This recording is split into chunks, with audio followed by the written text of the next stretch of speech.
হুট করে আসলে কাজ অনেক কমায় দিয়েছি, এটা ব্যাপারটা এরকম না। এবার যেটা হয়েছে যে আমি আসলে মন মতো গল্প পাচ্ছিলাম না। মানে আম আমার মানে 100% ইচ্ছা করছে একটা কাজ করতে, গল্প শুনে আমার খুব ইন্সপায়ার্ড ফিল করছি বা মনে হচ্ছে যে না এই কাজটা এখনই করা দরকার। এই ধরনের গল্প আমি কম পেয়েছি। যার কারণে হয়তো আমার এবার কাজ কম করা হয়েছে, কিন্তু ব্যাপারটা এরকম না যে ও আচ্ছা আমি এখন থেকে কাজ কম করব, এই চিন্তা নিয়ে কাজ কম করা, না ব্যাপারটা একদমই এরকম না। না, আমি সেটা বিশ্বাস করি না। আমি আমি মনে করি যে নাটকের গতিতে চলে, সিনেমার গতিতে চলে। দেখেন এইখানে এটা it all depends on my audience.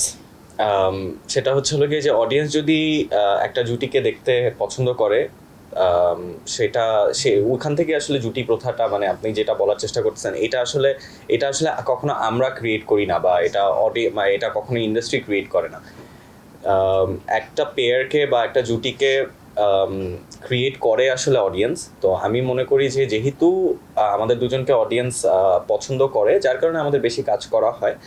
বা তাই বলে এই না যে সবসময় আমরা দুজনই একসাথে কাজ করব, এই এই জিনিসটাও ভাবা যাবে না, বা এই জিনিসটাও করা যাবে না, ব্যাপারটা এরকম।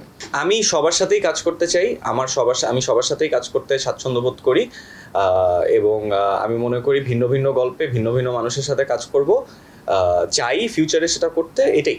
Malaika is a fantastic person. ও মানে ও খুব লক্ষ্মী, স্ক্রিনের বাইরেও অনেক লক্ষ্মী, হ্যাঁ খুবই লক্ষ্মী, হ্যাঁ। এক্সপিরিয়েন্স বলতে মানে প্রথমবার কাজ করতে যাচ্ছি একজনের সাথে, তো ডেফিনেটলি ওকে আমি আগে থেকে চিনতাম না। ওর সাথে আমার খুব একটা যে কথা হয়েছেও তাও না। তো ওই জায়গা থেকে আমি বলবো যে নতুন হিসেবে শি ডিড রিয়েলি ওয়েল। এবং মানে as a co artist she is very nice, she is very cooperative, so ওই জায়গা থেকে I had a great experience.